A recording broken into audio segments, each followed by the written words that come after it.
નમસ્કાર, આપ જોઈ રહ્યા છો યુટીસી ન્યૂઝ। મહારાજા સયાજીરાવ યુનિવર્સિટીના વાઇસ ચાન્સેલરનો પ્રોફેસરશીપનો એટલો અનુભવ નથી કે તેઓ વાઇસ ચાન્સેલર બની શકે તેવા તો આક્ષેપ ઘણા થયા।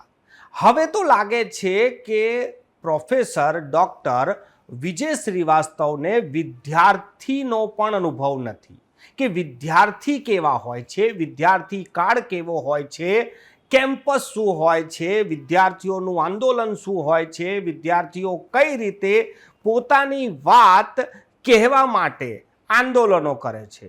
આ કોઈ જ અનુભવ જાણે કે ડૉક્ટર પ્રોફેસર વિજય શ્રીવાસ્તવને નથી।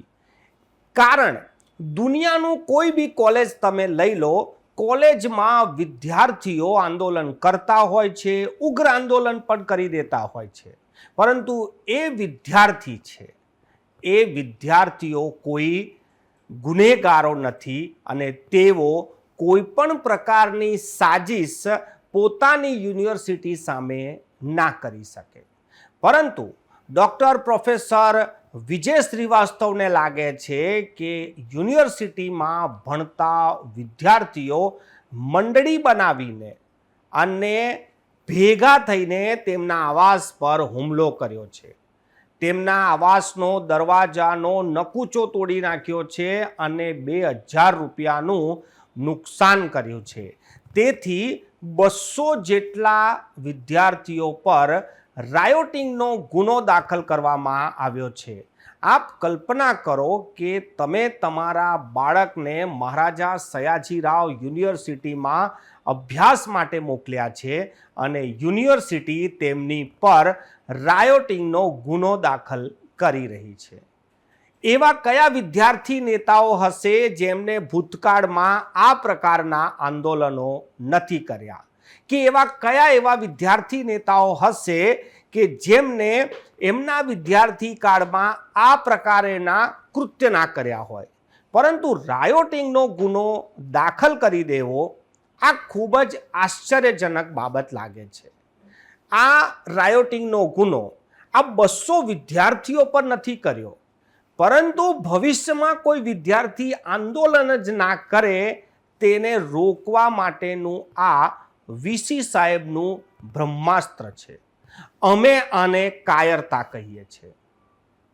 કાયરતા શબ્દ એટલા માટે આવે છે કે જ્યારે કોઈ વ્યક્તિને તાનાશાહીની સનક આવી જાય છે કે તેનાથી સર્વોચ્ચ કોઈ નથી, ત્યારે તે વ્યક્તિ સામેવાળાને દબાવે છે।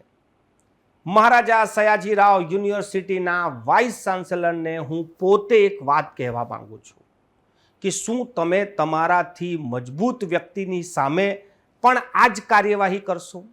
આ વિદ્યાર્થીઓ તમારી સામે કશું કરી નહીં શકે, આ કમજોર છે, તમારા વિદ્યાર્થી છે, તેમનું ભવિષ્ય તમારા હાથમાં છે, એટલે તમે આ કારસ્તાન કરી શકો છો।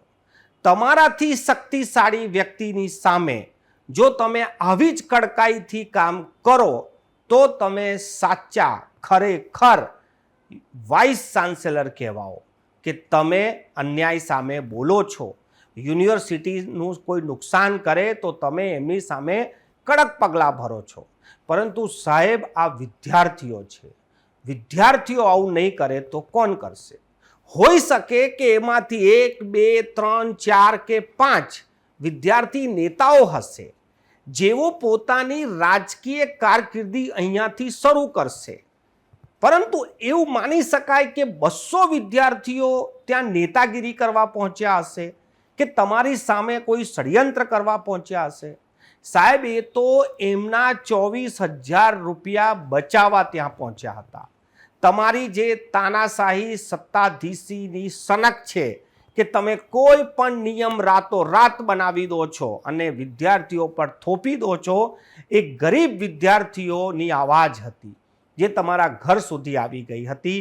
પરંતુ હવે તો મહારાજા સયાજીરાવ યુનિવર્સિટીમાં જાણે કે આ પ્રકારનું શાસન ચાલ્યું છે કે વિદ્યાર્થીઓ પર રાયોટિંગનો ગુનો દાખલ કરી દેવાનો હોય ને, એ પણ 1, 2 નહીં 200 વિદ્યાર્થીઓ પર।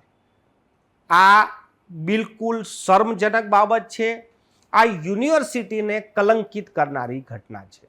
યુનિવર્સિટીમાં વિદ્યાર્થીઓ પોતાની માંગ સાથે ચીફ વોર્ડન પાસે ગયા હતા અને ચીફ વોર્ડને હાથ અદ્ધર કરી દીધા બાદ તેઓ તમારા ઘર સુધી પહોંચ્યા હતા. જો યોગ્ય જવાબ તેમને ચીફ વોર્ડનના પાસે જ મળી ગયો હોત તો વિદ્યાર્થીઓ 3 કિલોમીટર ચાલીને તમારા ઘર સુધી ના આવ્યા હોત. પરંતુ હવે આ વિદ્યાર્થીઓના પક્ષમાં કોણ ઊભું રહેશે? વિદ્યાર્થી નેતાઓ તો સયાજીગંજ પોલીસ સ્ટેશન પણ પહોંચી ગયા અને પોતાનો વિરોધ પણ નોંધાવ્યો. પરંતુ આ વિદ્યાર્થીઓ સાથે શું હવે પૂર્વ વિદ્યાર્થીઓ મેદાનમાં આવશે અને વાઇસ ચાન્સેલરને કંઈ રજૂઆત કરશે કે પછી શહેરના નેતાઓ સરકારમાં આના વિશે કોઈ રજૂઆત કરશે કે આ વીસીના કૃત્યથી આ 200 વિદ્યાર્થીઓનો જે પરિવાર છે તે સરકાર સામે સીધો નારાજ થઈ જશે અને સરકારને આવી નારાજગી પોસાય તેમ નથી.